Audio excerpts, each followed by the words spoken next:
കർത്തൃദിനം, ശ്രേഷ്ഠദിനം, ആരാധനക്കു വിശുദ്ധദിനം. Hallelujah ഗാനം ചൊല്ലി ഹൃദയങ്ങൾ വാഴ്ത്തിടാം.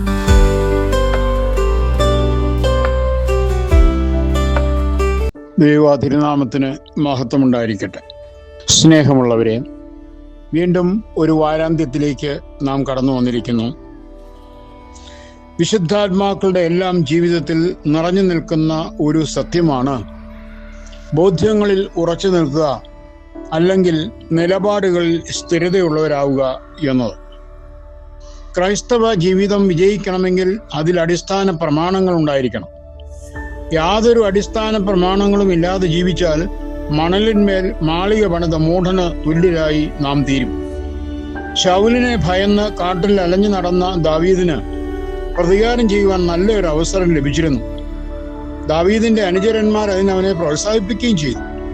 പിന്നിൽ നിന്ന് കുന്തം കൊണ്ട് കുത്താൻ സൗകര്യപ്രദമായ അവസരം കിട്ടിയിട്ടും ദാവീദ് അത് ഉപേക്ഷിച്ചു. ദൈവത്തിന്റെ അഭിഷിക്തനെ തൊടുവാൻ പാടില്ലെന്ന് ദാവീദ് അടിയുറച്ച് വിശ്വസിച്ചു. തന്റെ ആ പ്രമാണം ബലി കഴിച്ചിട്ട് രാജാവാകുവാൻ ദാവീദ് ആഗ്രഹിച്ചില്ല. താൻ രാജാവാകേണ്ടത് ദൈവഹിതമാണെങ്കിൽ ദൈവം തന്നെ അതിനുള്ള അവസരം ഒരുക്കുമെന്ന് ദാവീദ് പൂർണ്ണമായും വിശ്വസിച്ചു. അദ്ദേഹത്തിന്റെ ജീവിതത്തിൽ അപ്രകാരം സംഭവിക്കുകയും ചെയ്തു.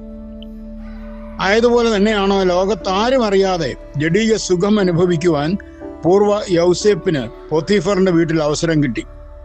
സുന്ദരിയായ ഒരു സ്ത്രീ പാപം ചെയ്യുവാൻ നിർബന്ധിച്ചിട്ടും യൗസേപ്പ് അതിന് വഴങ്ങിയില്ല. തന്റെ ഏറ്റവും വലിയ രഹസ്യ ജീവിതത്തിലും അടിസ്ഥാന മൂല്യങ്ങൾ മുറുകെ പിടിക്കുവാൻ യൗസേപ്പിന് സാധിച്ചു.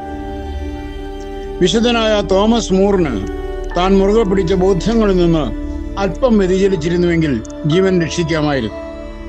പന്നിമാംസം ഭക്ഷിക്കുന്നത് യഹൂദ മതതത്വങ്ങളിൽ വിശ്വസിക്കുന്ന തന്റെ മനസാക്ഷിക്ക് വിരുദ്ധമെന്ന് കരുതിയ ഒരമ്മ സ്വന്തം മക്കൾ മരിച്ചാലും താൻ മുറുകെ പിടിച്ച പ്രമാണത്തെ തള്ളിക്കളയുകയില്ലെന്ന് മക്കാബിയരുടെ പുസ്തകത്തിലും നാം വായിക്കുന്നു. ആദിമ ക്രൈസ്തവർ തങ്ങൾ മുറുകെ പിടിച്ച പ്രമാണങ്ങൾക്ക് വേണ്ടി റോമിലെ വധക്കുന്നുകളിലും ആംഫി തിയേറ്ററുകളിലും ജീവൻ സമർപ്പിച്ചതും മറക്കാൻ പാടില്ലല്ലോ. ഇന്നും വടക്കേ ഇന്ത്യൻ സംസ്ഥാനങ്ങളിൽ നമ്മുടെ സഹോദരങ്ങൾ ഇതുതന്നെ ആവർത്തിച്ച് അനുഭവിച്ചുകൊണ്ട് ഇരിക്കുന്നു.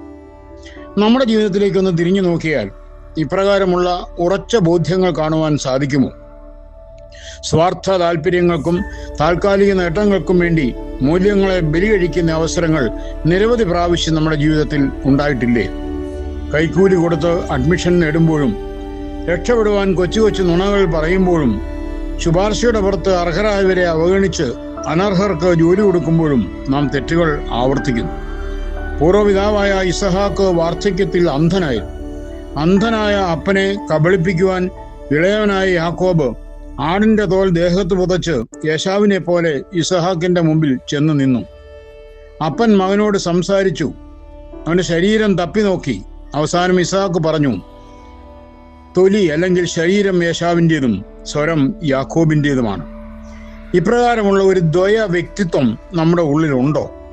കാര്യം നേടുവാൻ മറ്റുള്ളവരെ ദ്രോഹിക്കുവാൻ നാം പലപ്പോഴും മടിക്കാറില്ല. നമ്മുടെ ജീവിതം സുതാര്യമായിരിക്കട്ടെ. യാതൊന്നും ഒളിക്കാനും മറയ്ക്കാനുമില്ലാതെ നമുക്ക് ജീവിക്കാൻ ശ്രമിക്കാം.